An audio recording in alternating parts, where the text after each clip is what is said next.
Hey guys, Tennessee Yankee, welcome back to the channel. Hey, it's that sad time of year again. Have to winterize the jet ski. Last fall when I did it, I took you guys through the oil change and kind of some of the end of the season stuff, but I didn't show you the winterization. So I'm going to take you through that today, show you how I do it.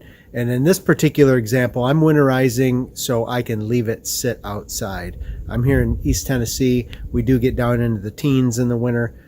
So I'm going to run some antifreeze through it. I'm going to show you guys how I cover it in the winter, how I tarp it, and then my storage. Okay, hope you enjoy.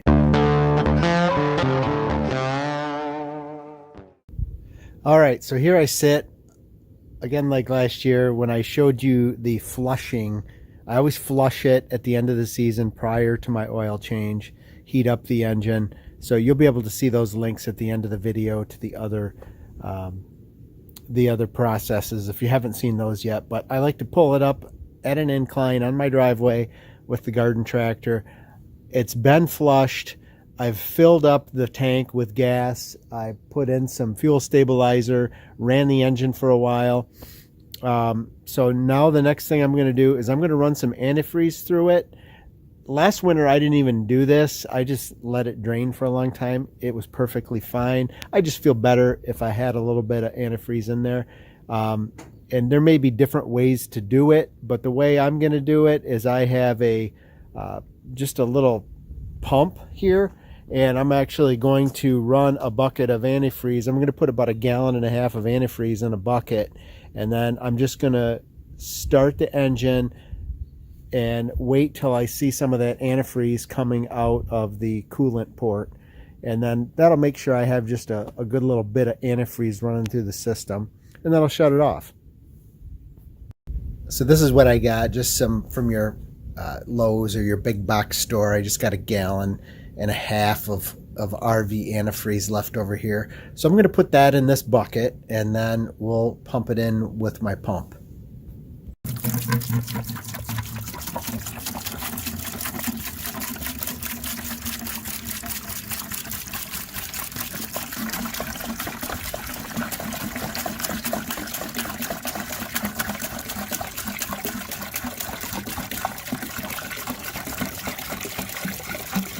All right, so this is going to be a very quick operation. So as you can see, I got the bucket. I got about 1.5 gallons, 1.3 gallons of antifreeze, RV antifreeze in the bucket. I got it hooked up to my pump. I got the pump hooked up into the flush port. And then what I'm going to do is, like I said before, when I flush, you always have to have the engine running prior to running water through it. So I got it ready to plug in. I'm going to start the engine, and then I'm going to run this antifreeze through till it's gone.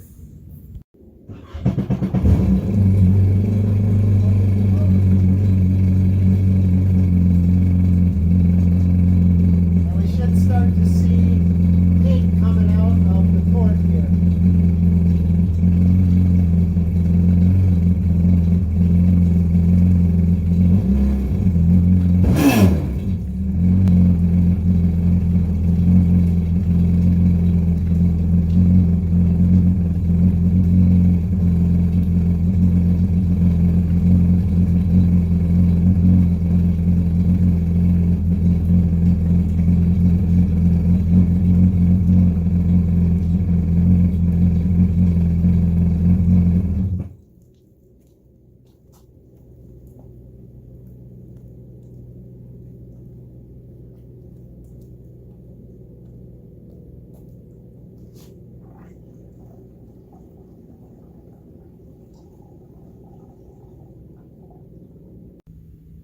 Okay guys, so as you can see, you guys learn with me, that wasn't particularly as successful as I hoped using this pump.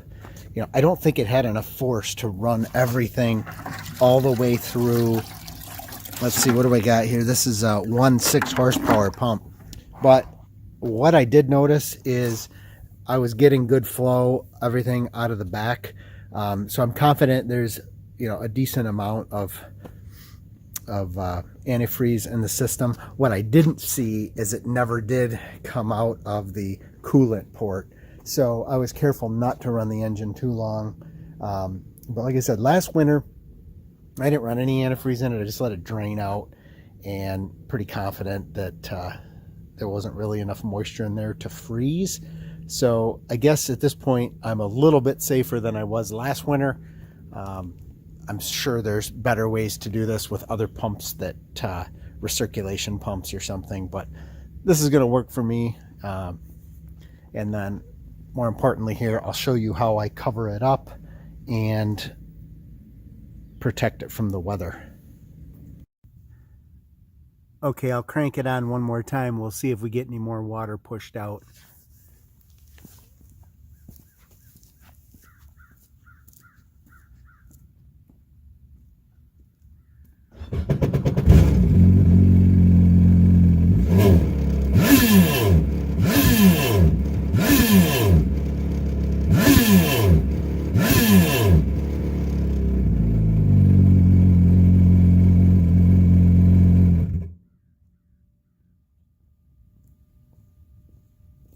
Little bit. So here's the tarp I used last winter. It was pretty good. I had one area in the middle that ripped, so I just put Gorilla Tape on the front and back of it. But other than that, it's still in really good condition, so I'll use it again this winter.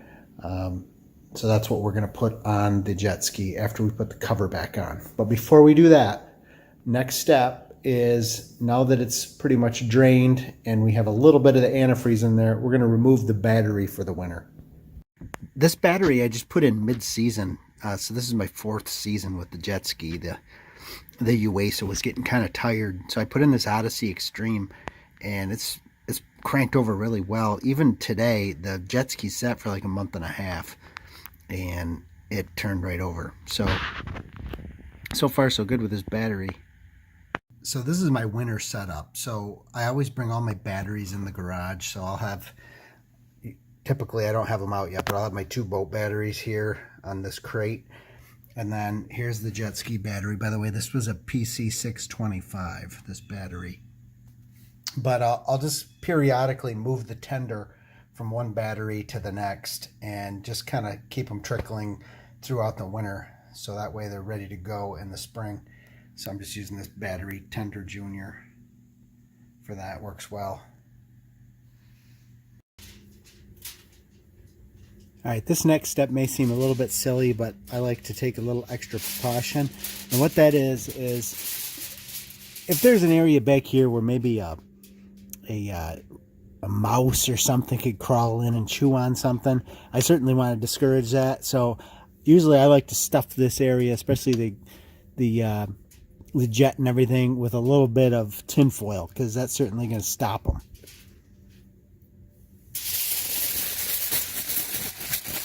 So we'll just stuff this here.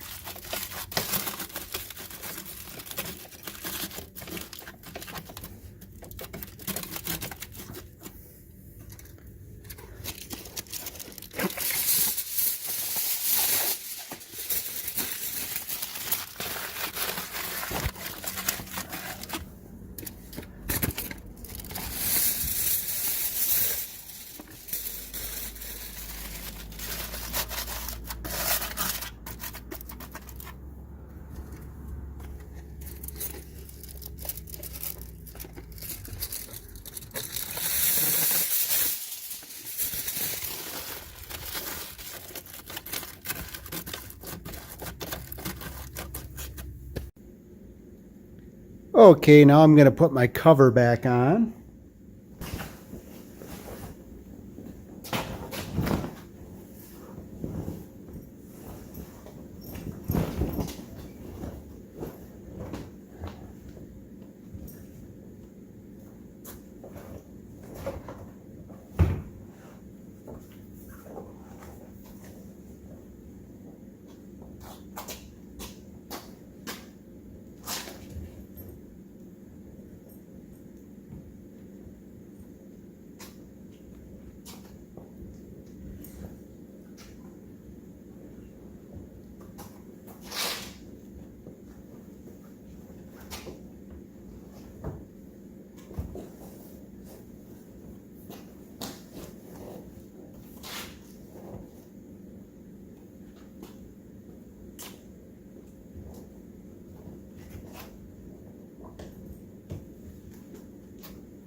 Okay, final process. We're going to go ahead and start to tarp it.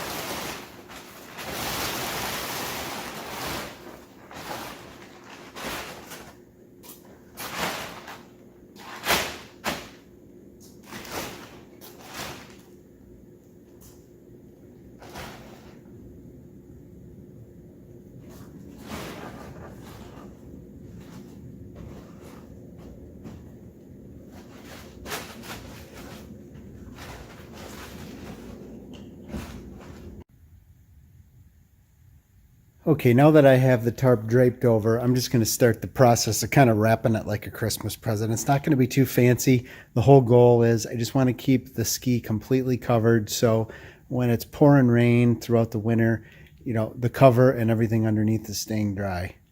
So what I use mostly is, you've seen these in my other videos, but these bungee straps, I use them for all kinds of things.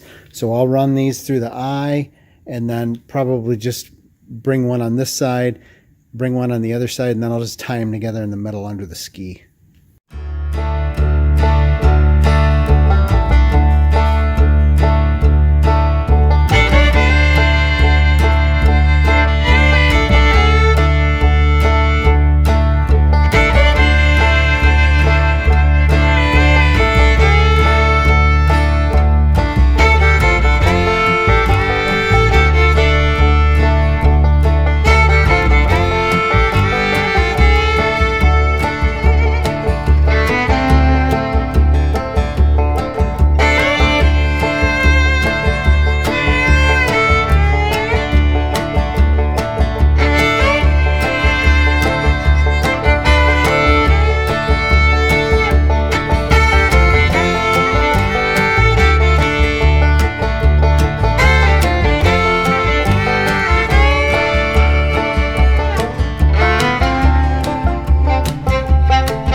So here we have it, the Tennessee Yankified winterization covering.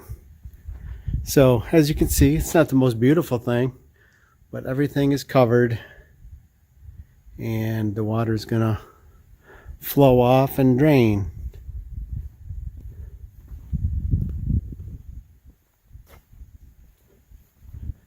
And then we'll see how our Gorilla Tape repair holds up this winter.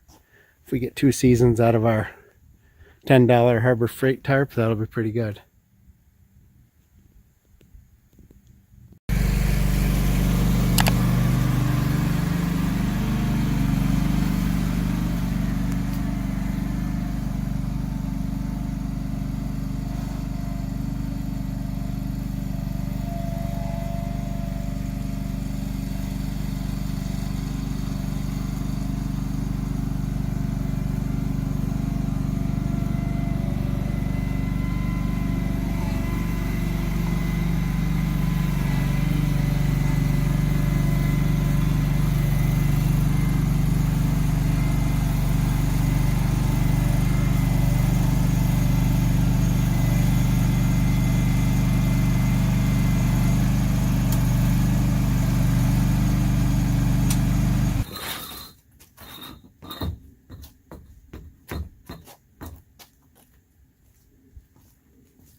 All right, guys, here she sits in the final resting place, at least for this season.